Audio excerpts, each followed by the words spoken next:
In this tutorial, I'll cover the following topics. We'll take a quick look at the layout of the phone. Then we'll go through a series of options where you can select a ringtone, change the contrast level of the LCD screen, set up a speed dial number and live dial pad, modify how the date and time are displayed, choose a language, check the status of the phone, change the phone's password, open the phone's web user interface, restart the phone, lock and unlock the phone. The 6863i has three significant areas: an LCD screen and navigation button, programmable keys and hard-coded buttons for the most commonly used features, and a standard dial pad. Let me start with a quick overview of the programmable and hard-coded button layout. On the right side of the phone, starting at the top, are three programmable buttons. These buttons can be programmed with the features that are most important to you.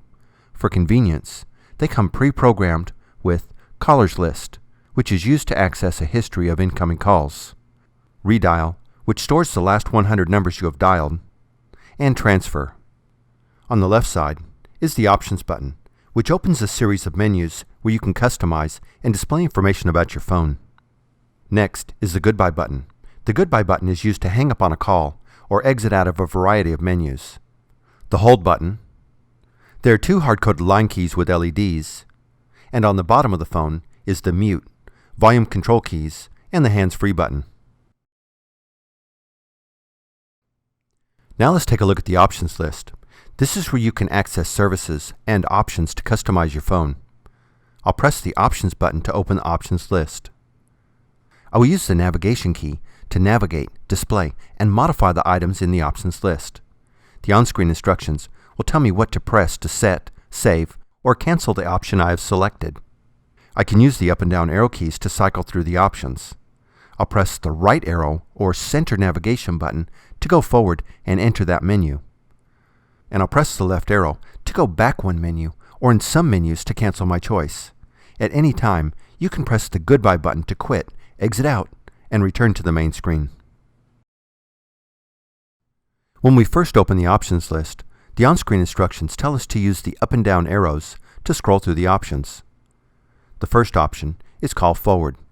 Selecting this option would take me to a menu where I could forward my phone to another number.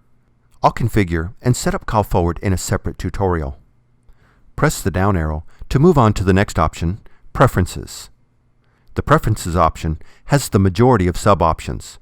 This is where I will select a ringtone, change the contrast level of the display, set up a speed dial number, select the live dial pad option, set audio, select how the time and date are displayed on the phone, and select a language. All of these sub-options are under the Preferences option. So let's go through these one at a time. Press the right arrow or center navigation button to enter Preferences. Press the down arrow to see the first sub-option, Tones. Let's pause for just a second and take note of where we are. We are going to go into two tone menus, Ringtone and Tone Set. And when we are done, we will press the left arrow to back out of these menus and return right here. Then we will go on to the next sub-option. Okay, let's continue. Press the right arrow to enter Tones. Press the down arrow once and you will see Ringtone. Press the right arrow to enter the ringtone menu. Press the down arrow to cycle through the various ringtones. When you hear the ringtone you want to use, stop and press the right arrow to set and select that ringtone for your phone. Let's move on to the next menu by pressing the down arrow, Tone Set. Then press the right arrow to enter this menu. Different countries use different tone sets. A check mark indicates the current tone set. I am not going to make any changes, so I will press the left arrow to leave and go back one menu. I'll press the left arrow a second time, and now we are back at the Tones sub-option. Press the down arrow to see the next sub-option, Display. Press the right arrow to enter Display, and press the down arrow to see Contrast Level. I'll press the right arrow to enter the contrast menus, and I'll use the left and right arrows to adjust the contrast level. When I have adjusted the contrast level to my preference, I will press the down arrow to select and save this setting. I'll press the left arrow to go back to the Display sub-option. I'll press the down arrow to go to the next sub-option, Speed Dial Edit. Press the right arrow to enter speed dial edit. The on-screen instructions tell me to press an SD button. SD is short for speed dial. The instructions are referring to the numbers on the dial pad 1, 2, 3, 4, 5, 6, 7, 8, 9, and 0. So I have up to 10 speed dial numbers, or dial pad buttons, I can set up. I will pick a number on the dial pad that will hold and be used to dial my speed dial number. I'll select keypad number 2 and enter the telephone number I want to be stored as my speed dial number. I'll press the right arrow and select the line I want the phone to use when it dials this speed dial number. Then I'll press the right arrow to save the entry. Here's how I will dial a dial pad speed dial number. I stored my speed dial telephone number in the number 2 button on the keypad or dial pad. So to speed dial this telephone number, I will press and hold the number 2 on the keypad for 3 seconds. Then the phone will speed dial the number that was stored in the speed dial edit menu on keypad button number 2. Later in this tutorial, after we have gathered more information, we will open the phone's web user interface and look at the speed dial number that was stored on keypad number 2.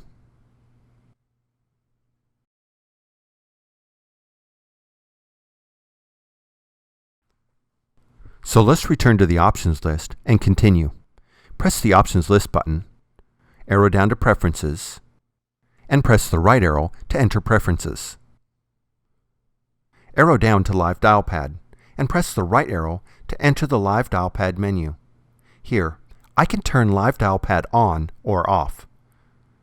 If you turn the live dial pad on, your phone automatically dials out and turns the speakerphone on as soon as a keypad number or hands-free button is pressed. A check mark indicates the current status. As you can see, my phone has this option turned on. I choose to leave the option on. If you make a change, press the right arrow to set and save the option. Or, if no changes are necessary, I can press the left arrow to cancel and go back one menu. Press the down arrow to go to the next sub-option, Set Audio. This button defines how the hands-free button will operate. For this phone, pressing the hands-free button will activate the speakerphone. I'll press the left arrow twice to return to Set Audio.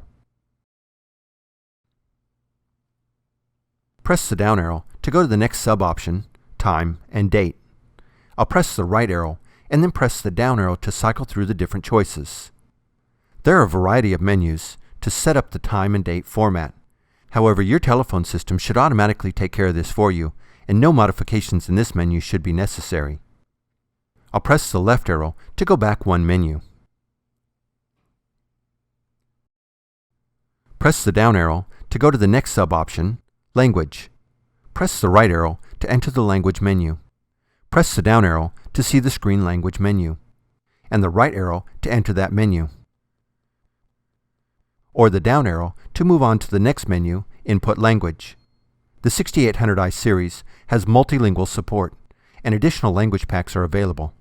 A check mark indicates the current language. I'll press the left arrow twice, and then press the down arrow. That's all of the sub-options in Preference.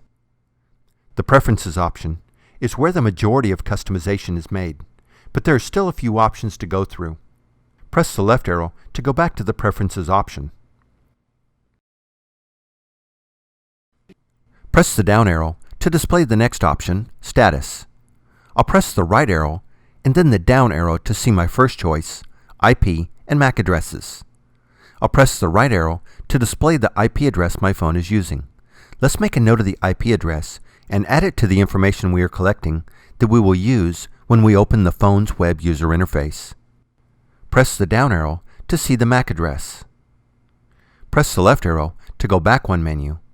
I will continue to scroll through the sub-options where you can see things like firmware and other items related to the phone's status. When I'm done, I'll press the left arrow to go back to the phone status option. I'll press the down arrow to go to the next option, Password. Press the right arrow to enter the password menu. Here, I can change the password on the phone.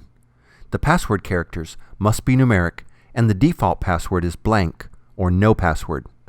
I'll enter the current password and press the down arrow.